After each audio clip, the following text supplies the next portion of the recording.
uplifting, wasn't it? The richness of the contributions, the to and flow there. And yeah, I did find that really, really great. And I've been writing a couple of things down that I might just mention in passing as I go through my presentation, because it was really rich, that discussion Right. about extraction and about, yeah, how to do things differently. Yeah. Mm. You know, there's so much to discuss here and to take forward and learn from each other. I'm just wondering what that means for an event that we have planned for International Cooperators Day on the 4th of July. Celebrate Trump, I might add. But I just wonder how we continue this debate that we're beginning today, Wendy and Chris and Glenn. Just back from grabbing a coffee. Yeah. I mean, And Wendy, I think the thing that I want you to know that I think is interesting, and thank you ever so much for joining us, is simply that we do this for nothing. It costs us very little, a couple £100 to put it all together. A lot of work for David. Poor old David has a lot of work, but the rest of us can swan around like me and that sort of thing and just say hello, everybody. But it's we pick on a subject that we think people would like to talk about. That's the key thing. And then presenters like yourself, we really appreciate you sort of giving your time, your Saturday morning. And we obviously know what great work you're doing in Plymouth. And of course, we want to share and encourage you to talk to people about it, because I think it'll relate nicely to the first half. Yeah, thank you. Yeah, absolutely. You're really welcome. And it's always great to kind of, yeah, you know, we get lots out of being here as well. So it's really good because it helps us join the dots as well. And Excellent. Yeah. I think it probably just it helps expand our thinking, doesn't it? Yeah. Yeah. I've noticed, and I will put it into the chat at some point, maybe. We're almost about to start, so I should almost go silent. Well, one more second. Basically, I'm going to put a few little observations from the BBC Revelations. They've done a load of undercover work, spotting gangs in high streets, taking over shops, and all that sort of thing, which I thought was terrible. But anyway, we'll see how we go. Thank you. Yeah. I'll hand over to Glenn and keep out the way. Thanks, Chris. Well, I just need to, before we make a start, obviously people are grabbing a coffee and popping to the loo. I can see Gwentley's back with us and obviously Wendy. I just need to be confident that Chris Hill from Dewsbury Arcade is back with us as well, because he's first up.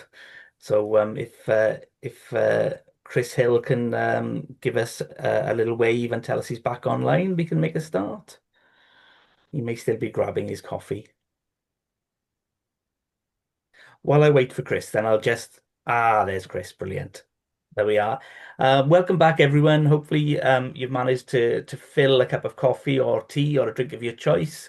So I'm Glenn Bowen. I'm the Director of Enterprise at Compass, and I've been involved in the co-op movement here in Wales for far too many years than I care to admit.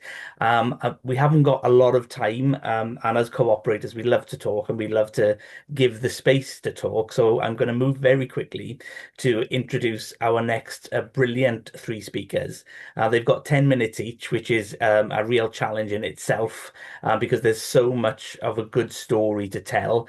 But we'll hopefully have half an hour of conversation from our three speakers, and then we'll have some questions.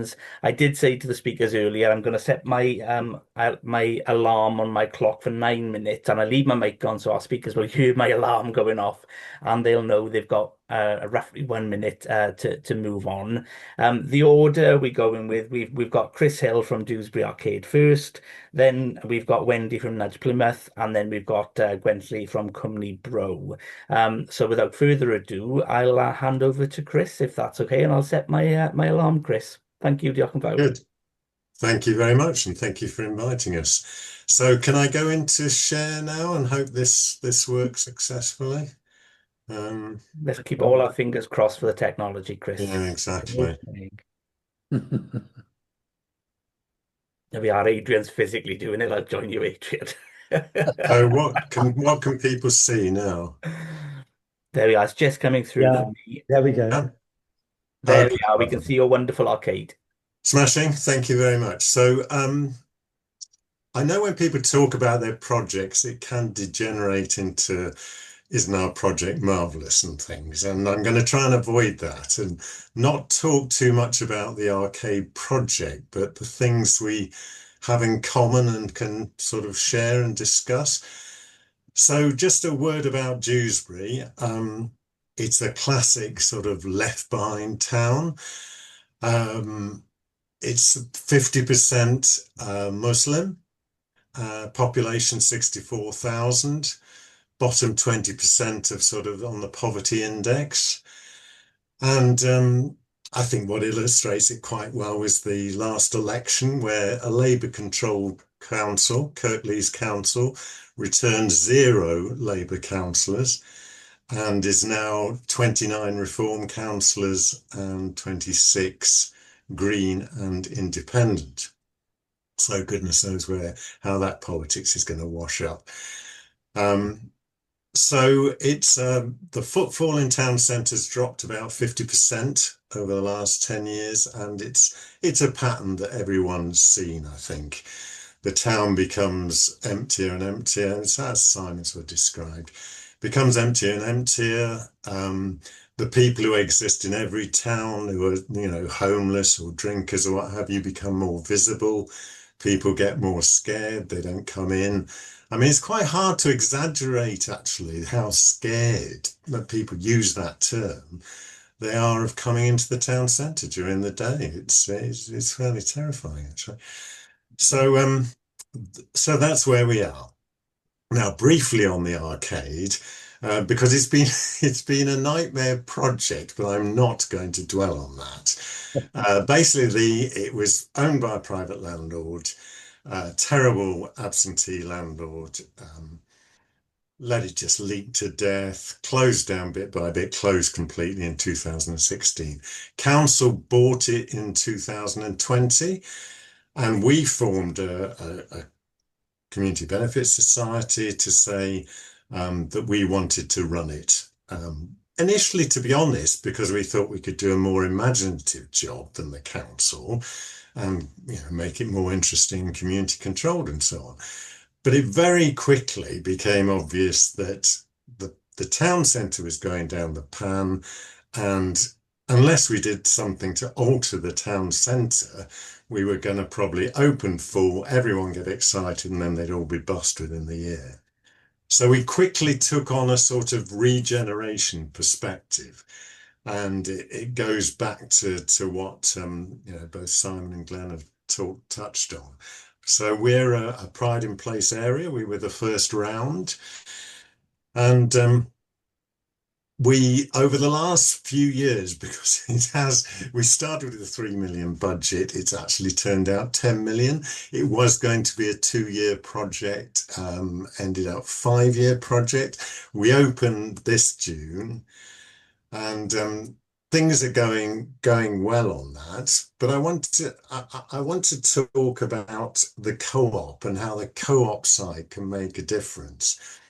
Because first of all, as a community benefit society, we're quite clear that the magic is not in the formal democracy sense. We have the 220 shareholders. We raised 150,000 through community share issue and so on, and a fully functioning and good board. But the magic comes actually is unlocking other people's abilities to just do stuff and let them sort of lead their own projects and give them freer space and so on. So we managed to get a pop-up, a very large one, great actually, in tremendous condition, for 0 rent for the last 2.5 years, which we've had, 20,000 people through the door, and all sorts of events we've put on in town, and fantastic sort of arts inputs of people creating, all led by all sorts of different people. Now, if you do the sort of counterfactual, if the council had done this completely on their own, it would have just been sort of put up the notices, units for sale, and that would have been essentially it. We hope that we're giving people bit by bit that sort of self-confidence to do much more. So we're lucky that within the arcade, you've got these 26 shops and so on, all very nice, and that's filling up nicely. But the two things we're going to do differently to what the council might have done is we've got three largest community spaces, which we will fill. All the people who use the pop-up at the moment will move across, but all sorts of other events and things will happen. And the tenants, rather than just operating as individual tenants, will very much be their own internal cooperative and will be very events driven. Because, you know, it's become a cliche. Royal incomes and outgoes. Sorry, anyway, it's become a cliche, hasn't it? The town centres are not about sort of shopping now. It's about being with people, public services, events, doing stuff. And so that's what this arcade will be, and that people will visit it for that reason.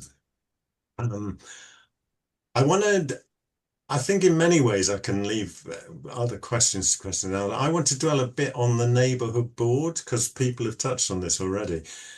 We've found the council, sadly, and this is, I've spent half my career inside councils and half it out, and they very much sort of colonized the board for their own agenda. I think Glenn sort of mentioned this earlier. So it's their physical projects they want to complete. I mean, it's not a lot of money, is it?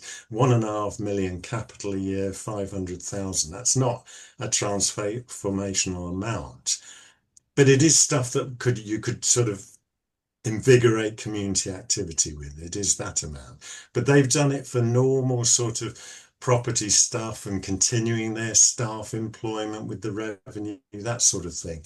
And it's an ongoing battle, to be honest.